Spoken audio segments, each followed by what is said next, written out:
Alright guys, it is Monday afternoon. Been working on dry sanding with 180 more chassis parts. I am almost finished. I found a little spot on that, so I had to put some acrylic putty on it. This is the Magagi 2-inch drop spindle. The other one is already done. And that is what they look like after they're decasted and casting lines removed and completely blocked out with 180. And things are going to be slick. Everything's going to be pretty slick. I'm pretty happy about it. Got a ton of parts in the trunk ready for 2K. After I finish that drop spindle, the only thing left is the rear axle to finish 180. And now I did do a little bit to it yesterday. It started sprinkling yesterday afternoon, so I closed up the garage and stayed in here and I sanded on it a little bit. So I got quite a bit done. But I still got more to go. There's still little areas you can kind of see. I still got to go over everything. But anyway, so a long way to go. But the parts in the trunk is it's just kind of a mess. I mean, there's a lot of pieces that make up a chassis, obviously, but I know every single piece by heart now because I went through and hand sanded every piece. That's a lot of work, man. I mean, here's the lower A-arms after all the joints got smoothed and all these got smoothed out. It's going to look very, very clean. I mean, every joint in them A-arms, very clean. I cannot wait to get them painted and get the ball joints bolted in with those 12-point ARPs and all the stuff bolted back on them for detail. I haven't decided yet on the A-arm shafts, and I did smooth these as well. I think I mentioned that before. I may paint these some kind of silver and clear coat them. I'm just not sure yet. I don't really want to paint them black because it's going to be way too much black on everything. I'd like to have a little bit of detail with a little bit of breakup of a different color. I've got that platinum pearl that I always use on my transmissions. I might use that on the A-arm shafts just because I have it here. I've showed these before. These are the brake caliper covers I made. I have mixed match calipers. My rears are different from my fronts. So I made brake caliper covers and they all four match. In size is off the same pattern. And I drilled and tapped the calipers themselves so they bolt on. These are dash strips from a 55, 56 Belair. A couple of these I got from members off of the Tri-5 forum board. They were donations, so that was pretty cool of them guys. That's what I like about that forum, and that is the only Tri-5 Chevy forum that I go to is tri5.com because I've been a member since '06, and some of those guys are like family on there, and they're willing to help anytime you need it, and I think that's cool. So I've got the caliper covers. Now they're in final 2K. They just need sanded and painted. But I got them out because a lot of this stuff's going to be black, single stage urethane black, so that's why they're out and in the trunk. I was actually going over them in the sunlight and making sure I didn't miss anything. Haven't really done anything else with the chassis since the last video. I did get the 12-point ARPs and the cross member. Did change my mind on my battery cable, and it actually, I love the style of battery cable. I've showed this before in some other videos. This is amplifier power cable, and this is solid copper, and this is transparent shielding. And to me, for the last, I don't know, 4 or 5 years, this has always been my go-to for battery cables because of the detail of it. I just think it's really, really nice to look at. This is 0 gauge. This is very big stuff. I've had this one for a couple of years, and I didn't think I had enough to do a trunk mount battery in this car, and I do believe I might have just enough to do it. So I went ahead and ordered some T-clamps to get it on the side of the chassis here. The only problem is I actually mocked up a Taylor trunk mount battery kit. Now the reason that I kind of not wanting to use the Taylor is that it looks a little on the pink side. It doesn't really look red, and I don't like that. But I opened up holes in this body mount here all the way through for that battery cable to pass behind this, and go through with rubber grommets. And now that this is bigger, and I've already painted this, I've got to try to figure out what I'm going to do here. I don't know if I can get in there and open this up enough or not, and then I'll have to go back with a brush and touch it up. But anyway, when I get to it, I guess. But anyway, for a detail thing, I just think that battery cable is really, really awesome looking. So, as with everything on this car, it's all details for me. Anyway, here's another thing. Now I got some tidbits from Summit. I really didn't have the money to be spending, but I had to go ahead and get these because I'm planning on having this chassis all bolted together in the next couple of weeks as a roller. So I had to get this stuff. I needed tie rods, so I got inners and outers and Moog. So now all that stuff will be new.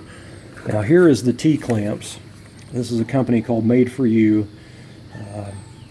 I have a 4-pack of these already, but I needed 4 more. That's for that 0 gauge wire. But the reason that I got these is, well, there's 2 reasons. They're plastic. And when I run a battery cable on a chassis, I'd rather have that battery cable surrounded in plastic than inside a metal clamp with rubber around it or an aluminum clamp or whatever. But anyway, the main reason is, if you see them Billet Specialties line clamps there, these are the same design. They look identical. They're just black and plastic. So that's the reason I did that. Now these come with a Phillips head screw. I'm going to change them out to an Allen or hex head, whatever you want to call it, because that's what's in these. So I want them to match, so I'm going to do that. I could have got these in red since the battery cable is red, but I'd rather have them in black so they kind of hide. What else? Got quart of oil there. This is what I always run in my new or rebuilt engines. I have 4 quarts here. I'd used a quart in something, so I was down to 4 and I needed 5 for my small block, so I went ahead and got 1 more. I've also got a can of the Comp Cams. It's the gray small bottle and it's just the ZDDP. I always run it with that oil when I'm breaking in a new engine. Never had a flat tappet go flat on me, knock on steel, since I've done that. But I'm going to be running a Performer RPM intake. Now those intakes do have the spot in the front where you can put the old school front oil fill tube, breather tube, and that's what I'm going to do to kind of get the car to look kind of like a 265. Now I don't like chrome stuff on my engines, or a lot of chrome stuff, so I'm going to put a air pressure regulator on my blaster and turn the pressure down pretty good, and I'm going to blast this. I'll mask off all the bottom so I don't get any stuff in it, but on chrome stuff I usually blast it with low pressure, and it's just enough that it roughs it up so your primer and your paint will stick. So that's what I'm going to do. This is going to be black, but the cool thing is it has a little embossed bow tie, and I thought for a detail point that looked pretty good. I did want an original reproduction of an original oil fill cap for the breather tube, but I think it was almost double of what this one cost, so I went ahead and bought it. So basically I got my T-clamps and this instead of buying just one oil fill. So, you know, I'm on a budget, guys, so I gotta save money where I can. But the other thing is this. Now this is a desiccant snake. I know a lot of you guys know about these, but for some of you that don't, this is a Binks. This is, I did get it from Summit. It was right at little over 20 bucks. Now this is full of desiccant pellets. Desiccant absorbs moisture, water and stuff. But anyway, for a garage painter, they will save your solvent paint job. So I highly recommend them. Now this is the first snake I've ever had. I've been in a shop that has used them before, but this is the first one I've ever had personally. Now I usually run these little filters right here that I have on the guns. This is a desiccant one here, which is already turned pink. These are purple. When they turn pink, you need to toss them out. And then I use a toilet paper style with it as well. I always date mine, so I only try to use these once or twice and then I'm done. But these things are like $15 to $18 for a 2-pack of the desiccants. So I got the snake for just about, a little bit more, and that'll last longer. So what I've got going on in here now, I don't have a full-blown paint shop in my 2-car garage here in my house. I'm just a hobbyist painter. So I do have a water oil separator on the compressor and a water trap on this side of it.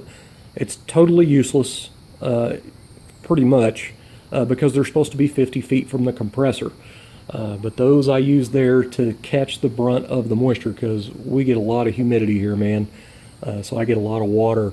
But anyway, I've got a 50-foot air hose going down and up and behind the garage door, and then it snakes around and coils back around and under and then back around here, and I've got a ball valve here.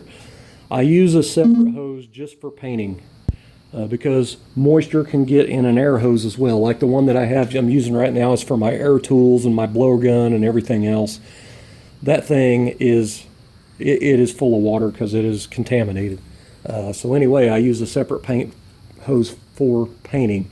But I do have another little water trap that goes on after I remove that hose. It goes on there and then the hose plugs in the other side of it. So I do have a water trap on this side, but I've always used filters on the gun as well.